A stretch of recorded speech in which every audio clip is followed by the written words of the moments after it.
السلام علیکم ورحمۃ اللہ وبرکاتہ۔ سورہ یوسف آیت نمبر 64۔ نحمدہ ونصلی علی رسولہ الکریم، اما بعد فاعوذ باللہ من الشیطان الرجیم، بسم اللہ الرحمن الرحیم۔ رب اشرح لی صدری ویسر لی امری واحلل عقدۃ من لسانی یفقہوا قولی ربی زدنی علما۔ قال هل آمنکم علیہ الا کما امنتکم علی اخیہ من قبل۔ باپ نے کہا، کیا اس کے معاملے میں بھی تم پر ویسا ہی بھروسہ کروں جیسا اس سے پہلے اس کے بھائی کے معاملے میں کر چکا ہوں، یعنی تم پر بھروسے کا تجربہ تو میں پہلے بھی کر چکا ہوں۔ فاللہ خیر حافظا، سو اللہ بہترین محافظ ہے، یعنی اگر مجھے اس کو بھیجنا بھی پڑا تو اللہ کے بھروسے پہ بھیجوں گا، تمہارے بھروسے پہ نہیں۔ کیوں؟ اس لیے کہ وہ بہترین حفاظت کرنے والا ہے۔ وَهُوَ أَرْحَمُ الرَّاحِمِينَ، اور وہ سب سے بڑھ کر رحم فرمانے والا ہے، سب سے بڑا مہربان وہ ہے۔ توکل کا بہترین مفہوم اس آیت سے کلیئر ہوا کہ ایک طرف انسان احتیاط برتے اور دوسری طرف پورے کا پورا بھروسہ انحصار اللہ کی ذات پہ ہو، خود پہ نہیں، بندوں پہ نہیں، ریسورسز پہ نہیں، اللہ کے حوالے، سب کچھ اللہ کے حوالے۔ اللہ ہمیں بھی اس طرح کا بہترین توکل اختیار کرنے کی توفیق عطا فرمائے، آمین۔ آیت 65، وَلَمَّا فَتَحُوا مَتَاعَهُمْ وَجَدُوا، اس کے بعد پھر جب انہوں نے اپنا سامان کھولا تو دیکھا، بِضَاعَتَهُمْ رُدَّتْ إِلَيْهِمْ، کہ ان کی جو پونجی تھی وہ بھی انہیں لوٹا دی گئی۔ یعنی کب سامان کھولا؟ گھر جا کے۔ کنہوں نے؟ بھائی گھر گئے، وہاں جا کر انہوں نے جب سامان کھولا، غلے کو ان پیک کیا تو دیکھا کہ اس کے اندر ان کے پیسے بھی موجود تھے۔ قالوا یا ابنا ما نبغي، انہوں نے کہا ابا جان، وہ دیکھ کر ایک دم پکار اٹھے نا، حیرت سے، خوشی سے، کہنے لگے ابا جان اب ہمیں اور کیا چاہیے۔ هذه بضاعتنا ردت الینا، یہ پونجی ہمیں لوٹا دی گئی، ہمارا مال ہماری رقم ہمیں لوٹا دی گئی۔ وَنَمِيرُ أَهْلَنَا، within bracket ہم دوبارہ جائیں گے، بریکٹ کلوز، تو ہم اپنے گھر والوں کے لیے غلہ لے کر آئیں گے۔ وَنَحْفَظُ أَخَانَا، اپنے بھائی کی ہم حفاظت بھی کریں گے۔ وَنَزْدَادُ كَيْلَ بَعِيرٍ، اور اونٹ کے ایک بار کے برابر غلہ زیادہ بھی لے آئیں گے۔ ذَلِكَ كَيْلٌ يَسِيرٌ، یہ غلہ جو ودن بریکٹ اس وقت ہم لائے ہیں، بریکٹ کلوز، یہ تھوڑا ہے، یہ تھوڑا ہے، بھائی جائے گا تو اس کا غلہ بھی لے کر آئیں گے، کچھ زیادہ بھی، ایک اونٹ کے برابر زیادہ لانے کی کوشش کریں گے، کیونکہ ابھی یہ ہماری فیملی کی ضروریات کے لیے غلہ ناکافی ہے۔ سوچئے قرآن کی بلاغت، کس قدر خوبصورتی کے ساتھ اللہ تعالیٰ نے ان کی بات یہاں کوٹ کی کہ ان کی خوشی، ان کے فکرے، ایک ایک لفظ سے چھلک رہی ہے نا، کہ ابا جان دیکھیے پیسے لوٹا دیے گئے، اب ہمیں اور کیا چاہیے، اب ہم پھر جائیں گے، اپنے بھائی کی بھی حفاظت کریں گے، زیادہ لے کر آئیں گے، اور یہ غلہ پورا نہیں ہے۔ آیت نمبر 66، قالوا لن ارسلہ معکم، باپ نے جواب دیا کہ میں اس کو تو ہرگز تمہارے ساتھ نہیں بھیجوں گا، حتی تؤتونی موثقا من اللہ، جب تک کہ تم اللہ کے نام پر مجھ سے پختہ وعدہ نہ کرو۔ لتأتوننی بہ الا ان یحاط بکم، تم اس کو ضرور میرے پاس لاؤ گے، سوائے اس صورت کے کہ تم کہیں گھیر لیے جاؤ. سو فلما آتوہ موثقہم، جب انہوں نے اپنے باپ کو پکا قول دے دیا، یعنی پکا وعدہ کیا انہوں نے، یقیناً کوئی قسم وغیرہ بھی کھائی ہوگی کہ قسم خدا کی ہم پوری کوشش کریں گے، لے کر آئیں گے. قال اللہ علی ما نقول وکیل، تو والد نے کہا دیکھو ہمارے اس قول پر، ہماری اس بات، اس عہد پر اللہ نگہبان ہے. اللہ کیا ہے؟ نگہبان ہے. سوری کہاں پہ؟ ہاں سوری، قال لن ارسلہ. ٹھیک ہے، ادھر آ جائیے. آیت 67، وقال یا بنی لا تدخلوا من باب واحد. پھر وہ روانہ ہونے لگے. کون روانہ ہونے لگے؟ بھائی جو ہیں وہ وہاں سے روانہ ہونے لگے. Bracket close. پھر اس نے ہدایت کی، یا بنیا، اے میرے بچوں، اے میرے بیٹو، لا تدخلوا من باب واحد، تم سب ایک ہی دروازے سے داخل نہ ہونا، ایک ہی دروازے سے داخل نہ ہونا. وادخلوا من ابواب متفرقہ، بلکہ الگ الگ دروازوں سے داخل ہونا. ایک دروازے سے نہیں جانا، الگ الگ دروازوں سے جانا. ویدن بریکٹ، یہ محض ایک تدبیر ہے، بریکٹ کلوز کرنا. وما اغنی عنکم من اللہ من شیء، حقیقت یہ ہے کہ میں اللہ کی مرضی کے مقابلے میں تمہارے کچھ کام نہیں آ سکتا. ان الحکم الا للہ، تمام اختیار تو بس اللہ ہی کا ہے. علیہ توکلت، میرا بھروسہ اسی پر ہے. وعلیہ فلیتوکل المتوکلون، اور بھروسہ کرنے والوں کو اسی پر بھروسہ کرنا چاہیے. آپ دیکھیں کہ جو پرانے شہر ہوتے تھے نا، تاریخی شہر، اس کے بہت زیادہ دروازے ہوا کرتے تھے، اور وہ شام کے بعد سوری مغرب کے تک کے بعد سے وہ بند کر دیے جاتے تھے، گیٹ بند ہو جاتے تھے، اور صبح کھلتے تھے پھر وہ روشنی کے اندر. اور وجہ کیا ہوتی تھی؟ رات کو چور اچکوں، ڈاکوؤں سے حفاظت کی غرض سے، یا کوئی اچانک فوجی کو دشمنی حملہ نہ کر دے، تو وہ رات کو بند کر دیے جاتے تھے. تو یہ جو پرانے دروازے ہیں یہ ہوتے تھے. اب لاہور شہر کے اندر بھی آپ نے دیکھا سنا ہوگا، لاہوری گیٹ، بھاٹی گیٹ وغیرہ، یہ مشہور ہے نا. تو اس طرح ہر پرانے تاریخی اہم شہر کے دروازے ہوا کرتے تھے. تو جب ان کو کہا والد نے کہ آپ لوگ جاؤ، لیکن وہ بڑا شہر ہے، وہ بڑا سٹی ہے، اس سٹی کے اندر بہت سے اس کے دروازے ہیں، ایک دروازے سے اندر اکٹھے داخل نہ ہونا. کیوں؟ اس لیے کہ شہر کے لوگ یا محافظ ان کو کوئی ڈاکو لٹیرا نہ سمجھ لیں، اور وہ پھر ان کو گرفتار نہ کر لیں، کوئی مصیبت نہ آ جائے اندر داخل ہوتے ساتھ. لہٰذا انہوں نے اپنے طور پر یہ تدبیر اختیار کرنے کی ایک طرح سے تلقین کی اپنے بچوں کو.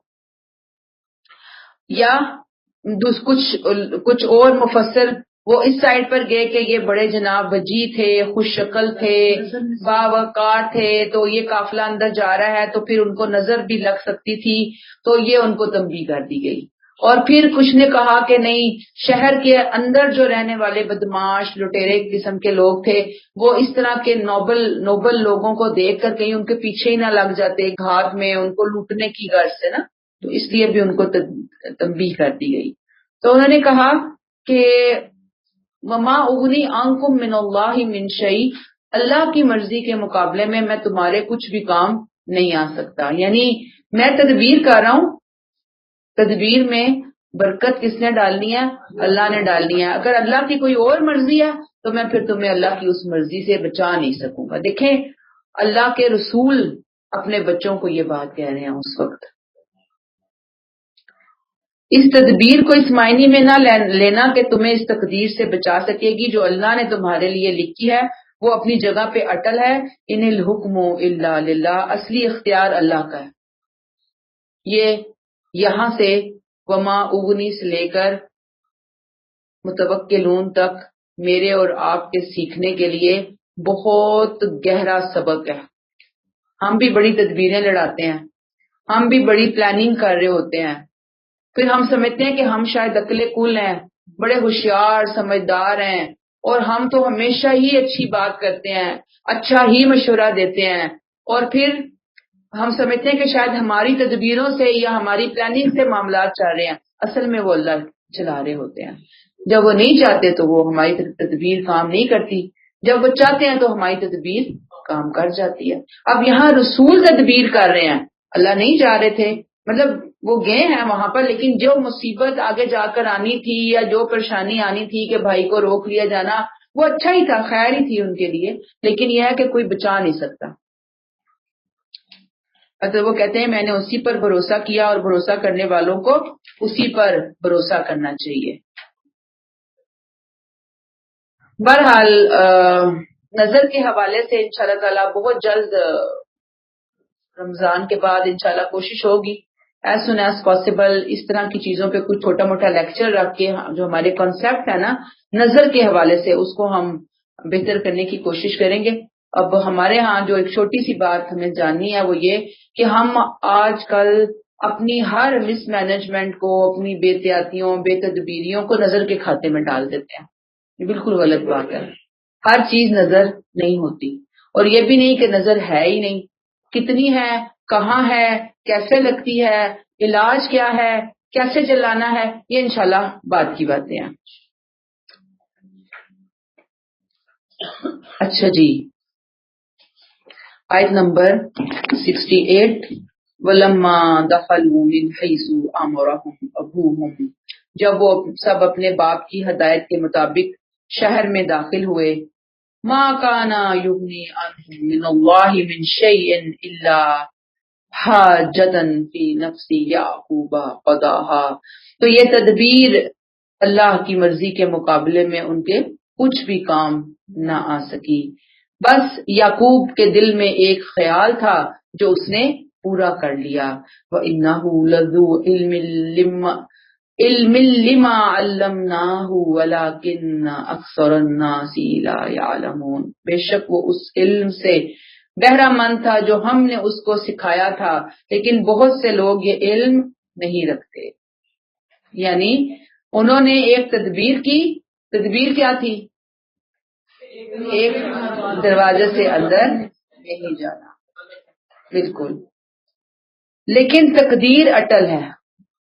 ٹھیک ہے، جب وہ اللہ کی طرف سے تقدیر میں کوئی بات، کوئی فیصلہ ہو چکا ہو تو پھر اس کو تدبیر بھی تبدیل نہیں کر سکتی.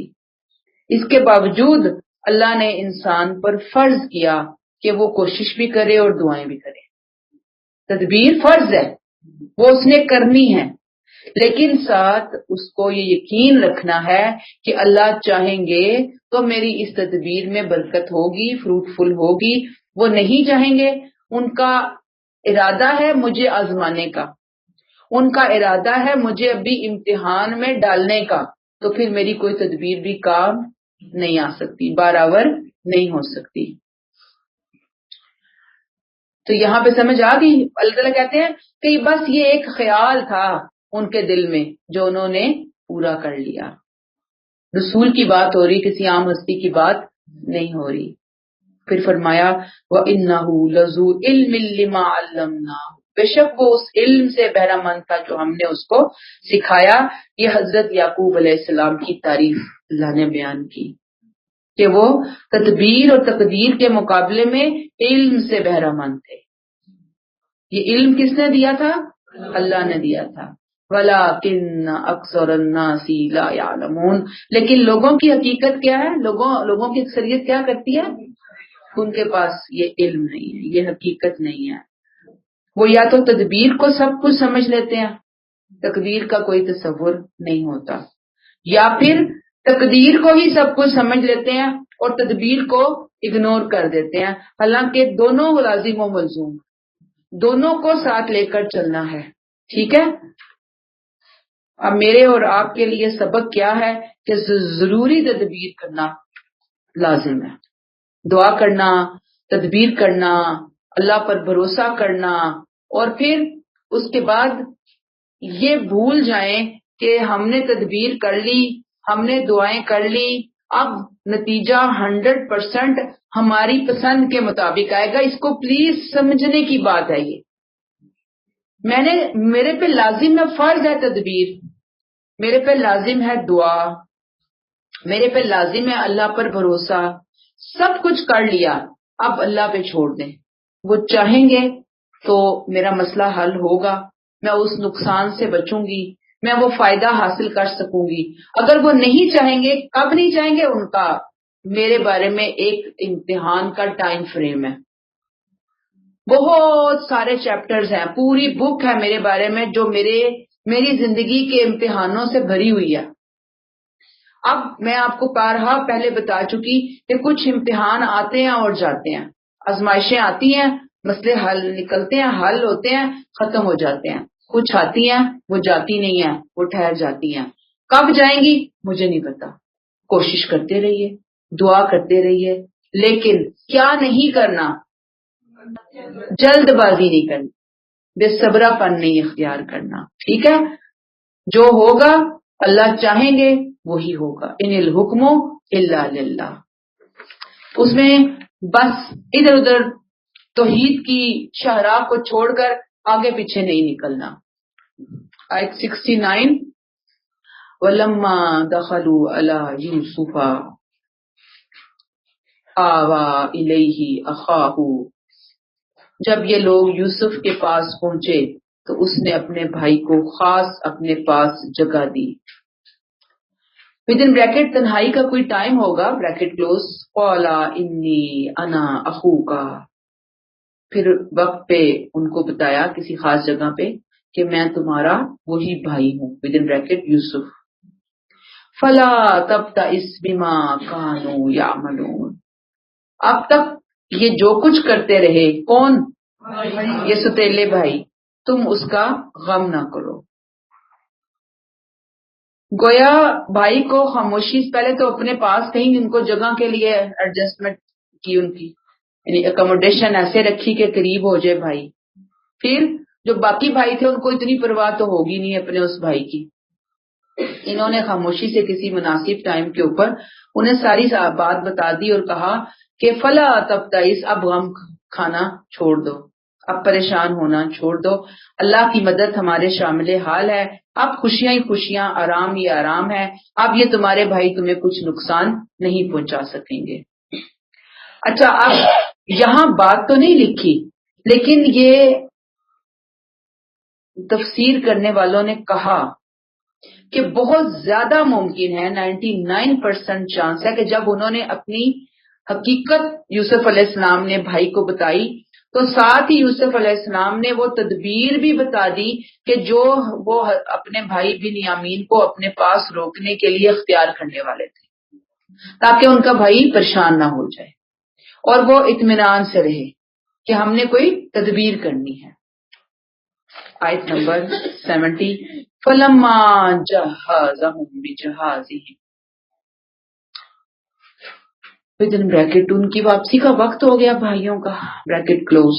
پھر جب ان کا سامان تیار کرایا، جعل السقایۃ فی رحل اخیہ، تو اپنا پیالہ اپنے بھائی کے سامان میں رکھ دیا.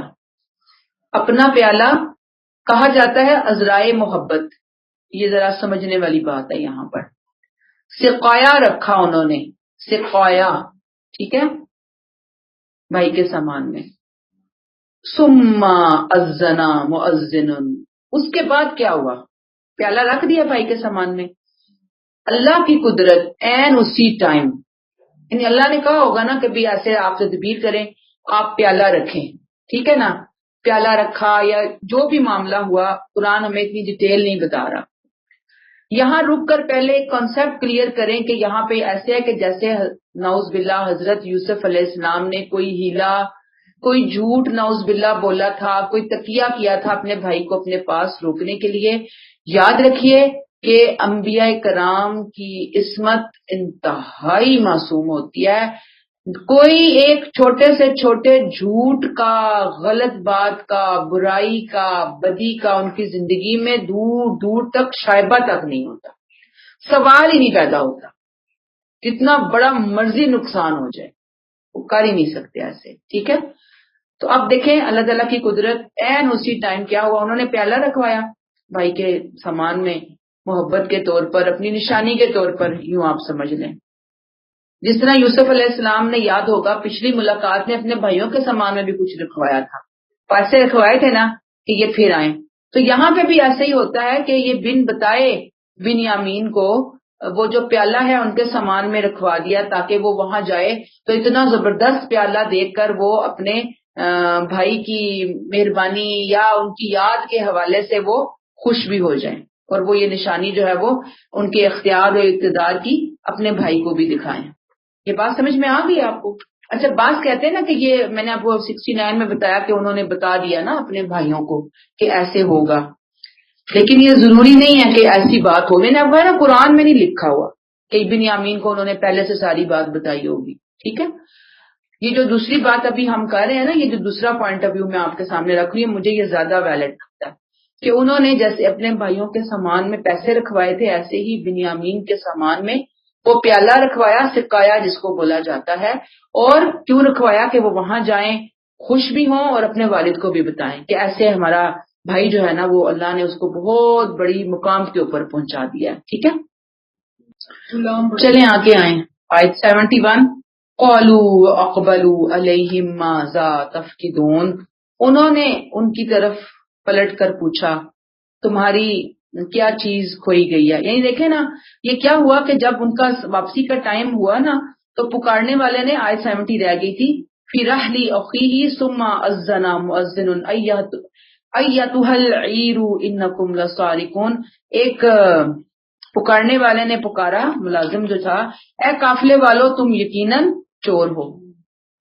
ٹھیک ہے جی، قافلے والوں کے لیے روک لگ گئی کہ رک جاؤ بھائی، پیالہ گم گیا. ٹھیک ہے، قالوا واقبلوا علیہم ماذا تفقدون. 71. بھائیوں نے پلٹ کر اس سے پوچھا، وہ جو اعلان کرنے والا تھا، کیا چیز گم ہو گئی بھائی، کیا چیز کھوئی گئی تمہاری. آج 72. قالوا نفقد صواع الملک. انہوں نے کہا ہمیں بادشاہ کا پیمانہ نہیں مل رہا. یہ دیکھیں یہاں پہ لفظوں کو دیکھیں، جو عربی کو جاننے والے لوگ ماہر ہیں نا، انہوں نے 2 پوائنٹ اٹھائے ہیں. سکایا انہوں نے رکھا تھا، سکایا، سکایا کچھ اور ٹائپ کا برتن ہوتا ہے اور سوا جو ہے یہ اور ٹائپ کا برتن ہوتا ہے. ٹھیک ہے، جیسے آپ ہمارے یہاں نہیں آپ دیکھتے کہ جیسے ہم کہتے ہیں کہ گلاس ہے، پھر کٹورا ہے، پانی پیتے ہیں نا کٹورے کے اندر بھی، پھر مگا ہے، مگ ہوتا ہے، وہ بھی چائے پانی پینے کے لیے استعمال ہوتا ہے. یعنی پینے کے لیے جو مشروب ہوتا ہے اس کے لیے جو برتن استعمال ہوتے ہیں وہ مختلف ٹائپ کے برتن جو ہے وہ استعمال ہو رہے ہوتے ہیں. تو یہاں پہ انہوں نے کیا کہا، یہ جو اب مفسرین ہیں وہ یہ کہتے ہیں کہ یہ سقایا اور ٹائپ کا برتن تھا اور سوا جو گما تھا بادشاہ کا یہ اور ٹائپ کا برتن تھا. ٹھیک ہے، بادشاہ کا پیمانہ، شاہی پیمانہ نہیں ہمیں مل رہا. وَلِمَنْ جَاءَ بِهِ حِمْلُ بَعِيرٍ وَأَنَا بِهِ زَعِيمٌ. تو ان کے سربراہ نے کہا کہ جو بھی وہ پیمانہ لا کر دے گا اس کے لیے ایک مزید اونٹ کا غلہ ہے اور اس کا ضامن میں ہوں گا. جو وہ اعلان کر رہا تھا نا، اس نے کہا کہ میں ضمانت دیتا ہوں. وہ پیمانہ بہت اہم ہے، قیمتی ہے، بادشاہ کا پیمانہ گم ہو گیا، جو کوئی بھی اسے ڈھونڈ کے لائے گا اس کو ایک اونٹ کے برابر غلہ انعام میں ملے گا. آیت 73. قالوا تاللہ لقد علمتم ما جئنا لنفسد فی الارض وما كنا سارقین. یوسف کے بھائیوں نے کہا علیہ السلام، اللہ کی قسم آپ لوگ جانتے ہیں کہ ہم اس ملک میں فساد برپا کرنے نہیں آئے اور ہم چوریاں کرنے والے لوگ نہیں ہیں. مطلب آپ کسی غلط فہمی میں نہ رہنا ہمارے بارے میں، ہم ایسے ویسے لوگ نہیں ہیں، ہم بڑے شریف قسم کے لوگ ہیں. آیت 74. قالوا فما جزاؤه ان کنتم کاذبین. ان کے اس جواب پر شاہی اہلکاروں نے کہا اگر تم جھوٹے ثابت ہوئے تو اس چوری کی سزا کیا ہوگی، کیا سزا ہوگی چوری کے حوالے سے. آیت نمبر 75. قالوا جزاؤه من وجد في رحلی فهو جزاؤه كذلك نجزي الظالمین. یوسف کے بھائی بولے اس کی سزا جس کے سامان میں سے وہ کھوئی ہوئی چیز نکلے وہ آپ ہی اپنی سزا میں رکھ لیا جائے. كذلك نجزي الظالمین، ہم ایسے ظالموں کو یہی سزا دیا کرتے ہیں. یعنی غلام بنا کر اس کو چور کو روکا جائے گا. گویا ہمارے علاقے کا یہ رواج ہے. اب یہاں یہ ضروری نہیں ہے کہ ان کے دین ابراہیمی میں ایسا کوئی حکم تھا یا لا تھا نہیں. کچھ علاقے کا تہذیب و تمدن کے حوالے سے ان کا کوئی رواج تھا. اور پھر یہ بھی دیکھیں کہ جو حضرت ابراہیم علیہ السلام کی شریعت تھی نا، اس کے بارے میں ہمیں کہیں نہیں ملتا کہ اس میں کچھ رولز اینڈ ریگولیشنز اور لا وغیرہ بھی موجود تھے. ٹھیک ہے، لا وہیں پہ ملتے ہیں جہاں کہیں کسی کو حکومت ملتی ہے. تو ابراہیم علیہ السلام کے بارے میں نہیں ملتا. یہ کوئی علاقے کا قانون تھا کہ جہاں پہ چور کو غلام بنا دیا جاتا تھا. ٹھیک ہے. آیت 76 فَبَدَأَ بِأَوْعِيَتِهِمْ قَبْلَ وِعَاءِ أَخِيهِ ثُمَّ اسْتَخْرَجَ مِنْ وِعَاءِ أَخِيهِ. اس پر اس شخص نے یوسف کے بھائی کے تھیلے سے پہلے ان کی تھیلیوں کی تلاشی لینا شروع کی. یعنی تلاشی شروع ہو گئی اور ان بھائیوں سے سٹارٹ ہو گیا. پھر کیا ہوا؟ ود ان بریکٹ بادشاہ کا اصل پیمانہ نہیں ملا. یعنی جو تفسیر میں نے اٹھائی ہے اس تفسیر میں نے کیا اٹھایا کہ بادشاہ کا وہ پیمانہ نہیں ملا. کیا نام میں نے بتایا تھا اس پیمانے کا؟ سوا الملک، مالک. وہ نہیں ملا. ٹھیک ہے، وہ تو ملا نہیں، بریکٹ کلوز. لیکن اس کے بھائی کے تھیلے سے ثم استخرجها من وعاء اخیہ، اس کے بھائی کے تھیلے سے اس نے وہ دوسرا پیالہ جو ہے وہ برآمد کر لیا. ٹھیک ہے. کذالک کدنا لیوسف، اللہ تعالیٰ کہتے ہیں اس طرح ہم نے یوسف کے لیے ود ان بریکٹ اس کے بھائی کے روکنے کے لیے بریکٹ کلوز تدبیر کی. یہ تدبیر ہم نے کی. ما کان لیأخذ اخاہ فی دین الملک الا ان یشاء اللہ، کیونکہ وہ بادشاہ کے قانون کی روح سے اپنے بھائی کو روکنے کا مجاز نہیں تھا سوائے اس کے کہ اللہ ہی ایسا چاہے. نرفع درجات من نشاء، ہم جس کے درجے چاہتے ہیں بلند کر دیتے ہیں. ود ان بریکٹ حقیقت یہ ہے بریکٹ کلوز وفوق کل ذی علم علیم، ایک علم والا ہر صاحب علم سے بالا تر ہے. ساری آیات کا خلاصہ کیا ہے؟ اللہ کہتے ہیں ہم نے تدبیریں کی، ہر چیز کو ہم نے بہترین انداز میں سامنے رکھا. اب خلاصہ دیکھیں کہ یوسف علیہ السلام جو ہے نا وہ اپنے بھائی بنیامین کے حوالے سے نا بہت پریشان تھے کہ کہیں ایسا نہ ہو کہ ان ظالموں نے کسی ٹائم پہ میرے ساتھ اتنا ظلم کیا. ایسا نہ ہو، اب ان کی نیت کا تو نہیں پتا نا کسی کو بھی کہ یہ لے کر جا رہے ہیں، اب یہ لے کر تو نکلے ہوئے ہیں، لے کر جا رہے ہیں، ایسا نہ ہو کہ راستے میں کچھ نہ کچھ ان کے ساتھ کر دیا جائے. ٹھیک ہے، بالکل. اور اس یہاں پر وہ ان کو روک بھی نہیں سکتے تھے، قانون نہیں تھا بادشاہ کا بغیر کسی وجہ کے. پھر اپنی حیثیت، اپنی پوزیشن، اپنا آپ بھی وہ ظاہر نہیں کرنا چاہ رہے تھے. اس لیے اپنے ان تمام اختیارات کے باوجود ان کا یہی معاملہ تھا کہ وہ جو بھی قدم اٹھائیں قانون کے مطابق قدم اٹھائیں. اب قرآن یہاں یہ بات کہہ رہا ہے، یہ دیکھیں نا، کذالک کدنا لیوسف، یہ بات قرآن کہتا ہے. یہ جو میں نے آپ کو دوسرا پوائنٹ آف ویو بتایا نا اس کی فیور اور سپورٹ میں یہ آیت ہے کذالک کدنا لیوسف، کہ اللہ کہتے ہیں کہ ہم نے یوسف کی مدد فرمائی، یہ تدبیر ہم نے کی یوسف کے لیے. اس وقت جب وہ اپنا پیالہ بنیامین کے سامان میں رکھ چکے تھے، ان کے بھائی جو ہے وہ رخصت ہونے والا تھا. بادشاہ کا پیمانہ اللہ کے حکم سے کہیں کھو گیا، تلاش کے باوجود نہیں ملا. وہاں کے جو کرندے تھے ان کا شک ان بھائیوں کی طرف گیا جو نکلنے کے لیے تیار تھے. ایسی صورتحال پیدا ہو گئی کہ وہ اپنے بھائی بنیامین کو خود وہاں چھوڑ کر جانے پر مجبور ہو گئے. یہ اللہ کی تدبیر جو ان کے سامنے آئی. اور یہ ایسے ہی ہے جیسے ہم اپنی زندگی میں بھی دیکھتے ہیں کہ اتفاق کہتے ہیں اتفاق سے ایسا ہو گیا نا، تو وہ اتفاق نہیں ہوتا، وہ اللہ کی مرضی ہوتی ہے. اللہ تعالیٰ اس ایونٹ کو ایک دم سامنے لے آتے ہیں، ہمارے سامنے لے آتے ہیں، اور ہم اس کو جان نہیں سکتے یہ کیوں ہوا. اب یہاں یوسف علیہ السلام اور ان کے بھائی نے پتہ کیا کیا اس پورے موقع پر؟ وقتی طور پر ان پہ الزام تو لگ گیا چور ہونے کا بنیامین پر. سیکنڈ، یوسف علیہ السلام اور ان کے بھائی خاموش رہے. انہوں نے اپنی صفائی میں کوئی بات نہیں کہی، صرف خاموشی اختیار کی. اور انہیں پتا تھا کہ بہت جلد یہ داغ بھی دھل جائے گا، اور کوئی پریشانی کا انہوں نے اظہار نہیں کیا. تو کیا کہا؟ ما کان لیأخذ اخاہ فی دین الملک الا ان یشاء اللہ. وہ بادشاہ کے قانون کی روح سے اپنے بھائی کو روکنے کا مجاز نہ تھا سوائے اس کے کہ اللہ ہی ایسا چاہے. نرفع درجات من نشاء، ہم جس کے درجے چاہتے ہیں بلند کر دیتے ہیں. یعنی اللہ ہی کوئی ایسی صورت پیدا کرتا، کوئی معجزہ کرتا. وہ قانون کی خلاف ورزی بھی نہ کرنا چاہتے تھے اور بنیامین کو روکنا بھی چاہتے تھے. وہ ان کو جانے نہیں دینا چاہ رہے تھے، ان کا دل نہیں مان رہا تھا کہ کسی طریقے سے ان کا بھائی وہاں سے جائے. تو یہاں پہ کیا کہا؟ نرفع درجات من نشاء.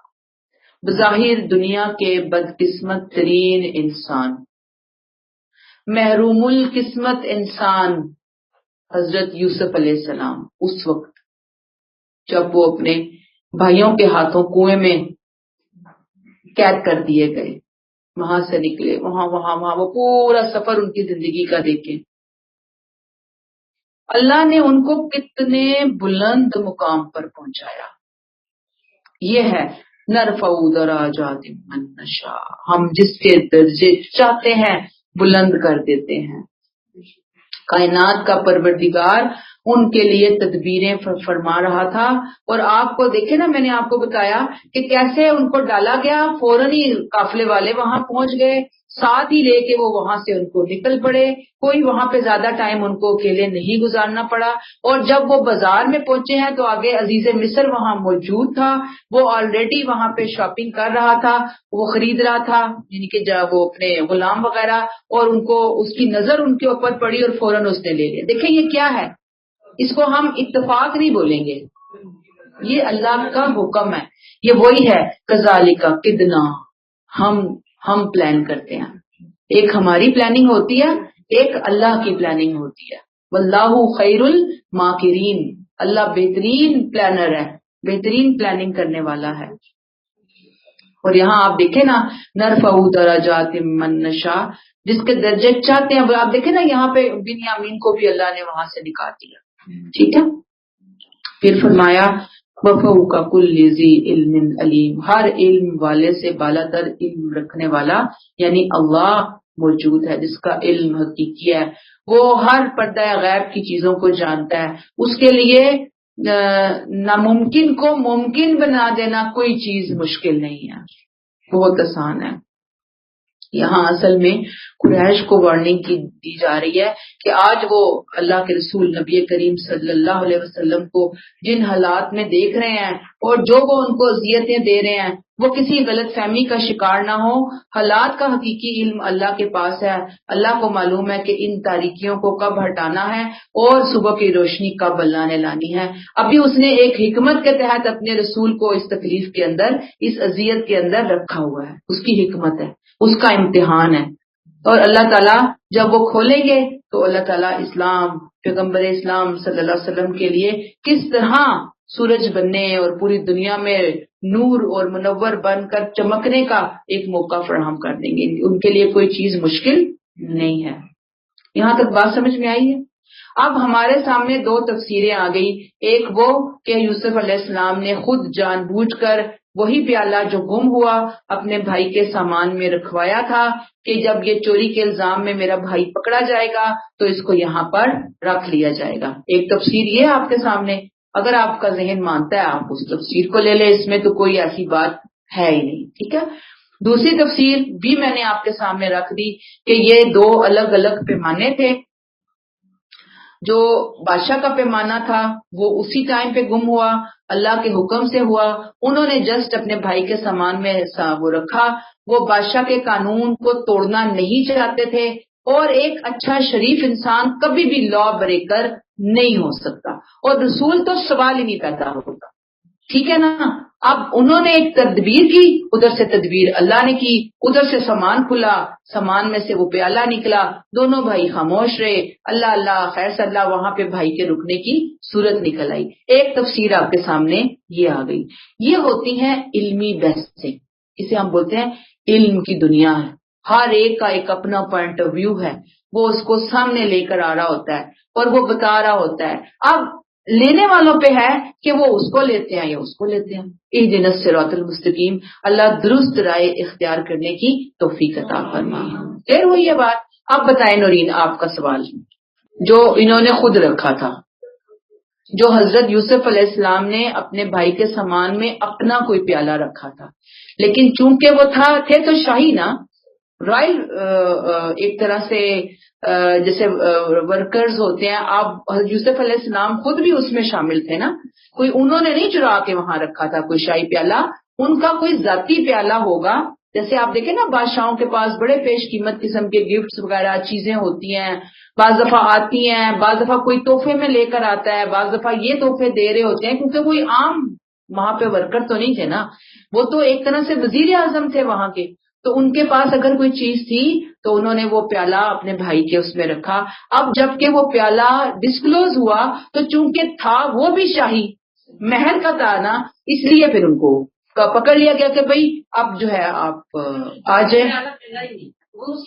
سوائل ملک ہی نہیں ملا. نہیں، توشہ خانہ اس طرح کا نہیں ہوتا تھا. یہ تو ہمارے توشہ خانے بن گیا نا.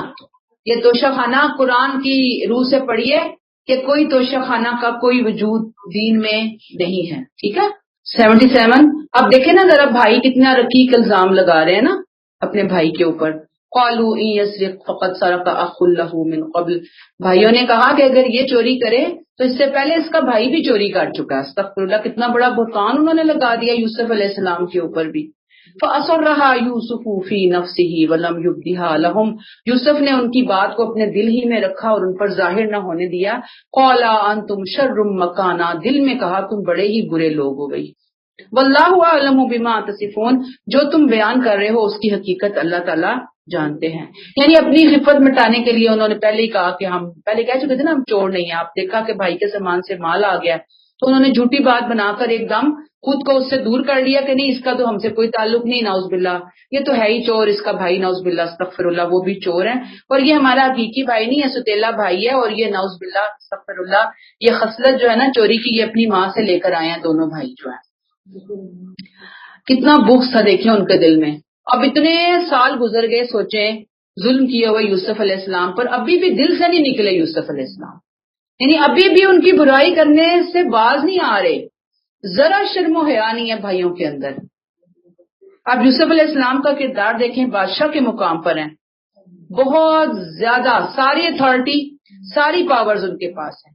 چاہتے تو کوئی کسی بھی الزام میں ان کو پھنسا سکتے تھے، کر سکتے تھے نا، ویسے نہیں کر سکتے تھے، سزا کوئی نہ کوئی ان کے اوپر لگا دیتے، پلاننگ کر لیتے کوئی نہ کوئی، لیکن ایک لفظ نہیں بولے، صبر کے گھونٹ پی لیے، دل ہی میں کہا تم بہت برے لوگ ہو. یہ ہوتا ہے انبیاء کرام کا کردار.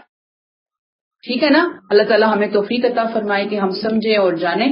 یہاں پہ ہم روک لیتے ہیں. سبحانک اللہم و بحمدک نشہد ان لا الہ الا انت نستغفرک و نتوب الیک. السلام علیکم و رحمۃ اللہ وبرکاتہ.